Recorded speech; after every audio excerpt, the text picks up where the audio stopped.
Bueno, la presentación que traigo está en inglés, como he comentado antes, pero bueno, mi objetivo aquí un poco es explicar en qué consiste la campaña Stop Transpatologización 2012. Además, me gustaría también, porque bueno, mi posicionamiento en este caso es totalmente activista y personal, pues yo soy una persona trans. Y bueno, por último también me gustaría no solo presentar la campaña, sino apuntar algunas ideas que hay de fondo en esta campaña, y luego en el debate también pues comentar algunas cosas que ha dicho el compañero. A ver. Bueno. En el 2010, el 23 de octubre, tenemos una jornada de movilización internacional en el que, bueno, ahí pone 44 ciudades, pero desde que hice el PowerPoint,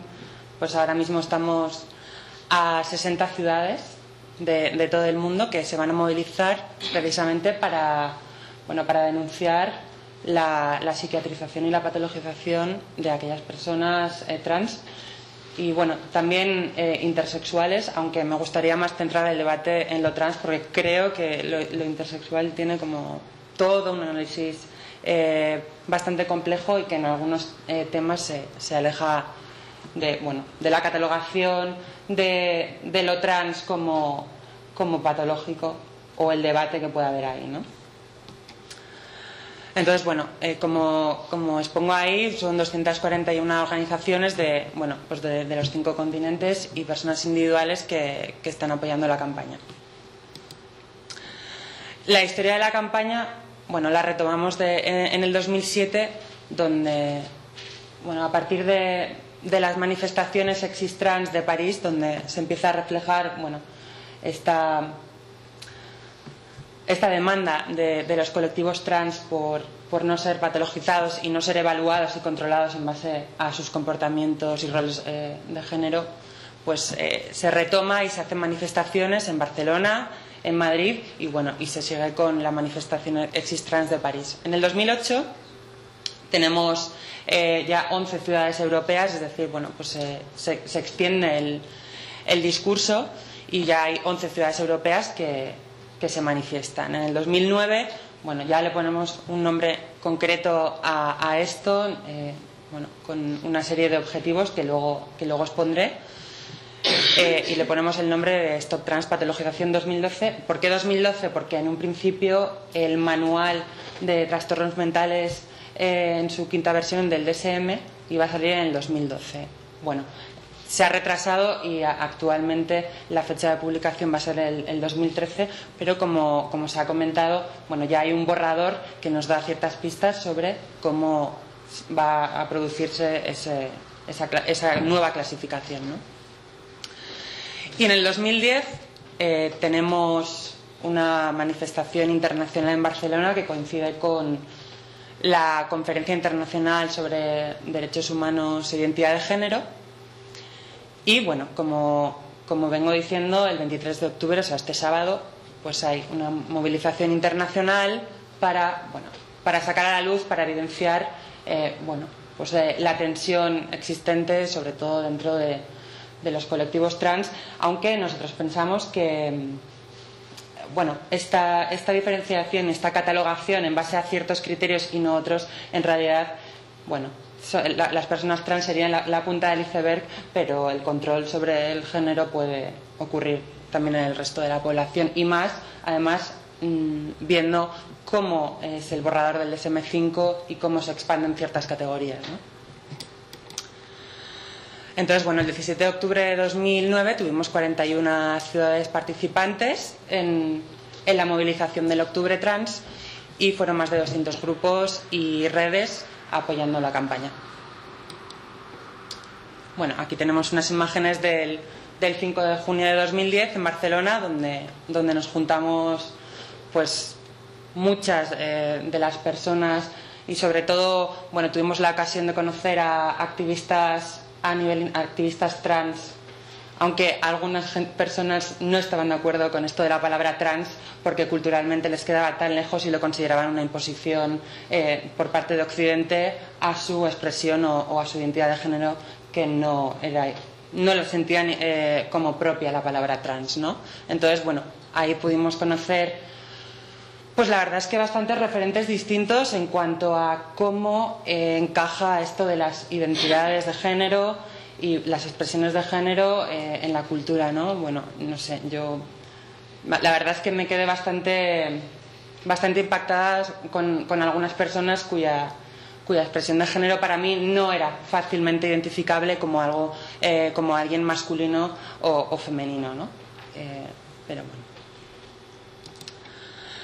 Entonces, el 23 de octubre tenemos la movilización internacional. Bueno, ahí está la página web con toda la información. El lema de este año es: las identidades trans no son una enfermedad. En principio íbamos a poner la transexualidad no es una enfermedad, pero un poco, por un lado, viendo cómo era el borrador del DSM-5, en el que ya no se habla específicamente de lo que podemos entender como persona transexual o transgénero, pero bueno, aquella que quiere hacer algún tipo de modificación en cuanto a su expresión de género, en cuanto a su cuerpo. Bueno, en el borrador del DSM-5 se apunta ya no solo a esas personas, sino a aquellas que, aun no siendo identificables por esa definición previa, bueno, pues tienen unos roles, unos comportamientos, unas expresiones de género que no, que difieren, ¿no?, de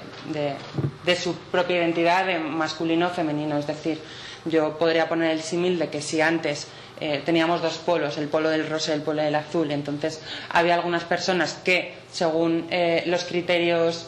del DSM, no se ajustaban a esos polos y se creaba un trastorno de identidad de género en el DSM, que, como bien has dicho, se traduce como trastorno de identidad sexual. Bueno, ahora mismo yo el símil que hago es que toda la línea de continuidad entre el rosa y el azul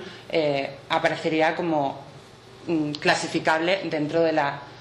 categoría de incongruencia de género. Entonces, un poco haciendo caso a cuál era la nueva realidad a nivel de catálogos que se avecinaba, pusimos las identidades trans. Entendemos que la palabra identidad para alguna gente pueda suponer problemas, pero también en este caso hicimos caso a activistas sobre todo de Latinoamérica, en el que, por ejemplo, la palabra travesti tiene una importancia fundamental. Entonces, bueno, un poco para también romper con la dicotomía de trans, no trans, hombre, mujer, pues bueno, como hay otras categorías y las queríamos incluir y nos parece que encajan perfectamente en lo que estamos definiendo, pues el lema de este año es: las identidades trans no son una enfermedad.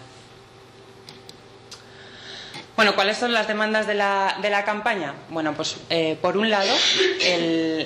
la retirada del trastorno de identidad de género de los manuales diagnósticos internacionales en sus próximas versiones, es decir, el DSM-5 y el CIE-11, pero a la vez la cobertura sanitaria pública del proceso de reasignación de género. En tercer lugar, la abolición de los tratamientos de normalización binaria a personas intersex, que bueno, tampoco quiero centrar exclusivamente el tema en eso, pero es uno de los 5 objetivos que nos planteamos, además con la interrelación de que pueda haber personas intersexuales que han sido asignadas a un género con el que luego no se corresponden, y entonces esas personas, aparte de ser intersexuales, podríamos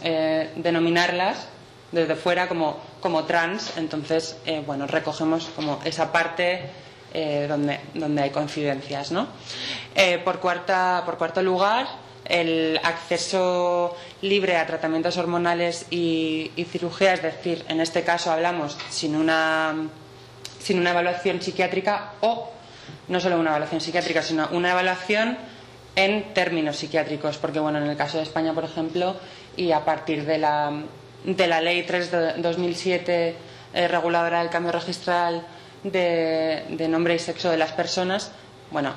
en esa ley se establecía que el diagnóstico lo podía ejercer un psicólogo clínico y no, como antes, una persona que tuviera una especialidad de psiquiatría, ¿no? Pero en todo caso entendemos que el diagnóstico se produce en unos términos psiquiátricos precisamente porque los manuales de los que emana el diagnóstico, de los que son referentes, pues son manuales psiquiátricos, y en este caso, como bien ha dicho el compañero, de una variante de la psiquiatría bastante concreta de todas las posibles que hay, ¿no? Y por quinto lugar, defendemos una lucha contra la transfobia, el trabajo para la educación y para la inclusión social, porque pensamos, desde luego nuestra perspectiva tiene mucho que ver con la transfobia como fenómeno social y con el tratamiento de todas aquellas personas que se escapan de ciertos parámetros sociales, porque ya que utilizamos la palabra género, para mí es inevitable hablar el género como algo social, pero bueno, quizás luego podemos entrar en debate sobre el género de Stoller, el que dice Money o el que defienden toda la academia feminista, todos los estudios de género, podríamos denominarlos así. Y también, a la vez, la visibilidad y la denuncia de todo tipo de transfobia institucional y social. Lo que pensamos es que hasta ahora los colectivos y las personas trans han estado muy en sus problemas individuales, muy poco conectadas, y creemos que la fuerza de una campaña que ha salido a nivel internacional, desde luego, es esta, ¿no? Poner en común, poner en contacto a diferentes personas y conocer otro tipo de realidades, pero sobre todo plantear una estrategia de defensa común, porque pensamos que las coordenadas de la violencia también son comunes, ¿no? Bueno, los últimos desarrollos, pues como bien se ha comentado, sería la publicación del borrador del DSM-5 en febrero de 2010. También tenemos declaraciones de asociaciones y organizaciones profesionales como las OCUMES en Cuba, que declaraba que, desde luego, la transexualidad y el transgenerismo en ningún caso se puede considerar una enfermedad. Y tenemos una declaración de junio de 2010 de la WPATH, que es la World Professional Association for Transgender Health, o sea, lo que anteriormente se conocía como la Asociación Harry Benjamin, que reúne a profesionales dedicados específicamente a la salud trans de todo el mundo, y que son los que publican los estándares de cuidado, que son un poco una forma de proceder en el caso de tratamiento para personas trans, y que también bebe de fuentes como el DSM y sobre todo el CIE de la Organización Mundial de la Salud. Entonces, en esta declaración de junio de 2010, lo que decía la WPATH es que tomaban una postura a favor de no considerar a las personas trans como trastornadas mentales por el solo hecho de ser personas trans, ¿no? Y ahí, claro, cabe el debate de decir, estamos considerando, como bien se ha apuntado antes, vamos a pasar de una patologización psiquiátrica a una patologización física, orgánica, neurológica. Hay como varias opciones, ¿no? Pero en todo caso, la declaración de la WPATH deja claro que no están por la labor de considerar a las personas trans como psicopatológicas. En cuanto a declaraciones internacionales y gubernamentales, tenemos en febrero de 2010 un decreto del gobierno francés. En marzo de 2010 una declaración del Consejo de Europa. En abril de 2010 tenemos una resolución del Consejo de Europa y de la Asamblea Parlamentaria, también un poco en la línea de mencionar específicamente el problema de la psicopatología y pronunciarse en contra de la psicopatologización de las personas trans. Y en mayo de 2010 tenemos la declaración de los gobiernos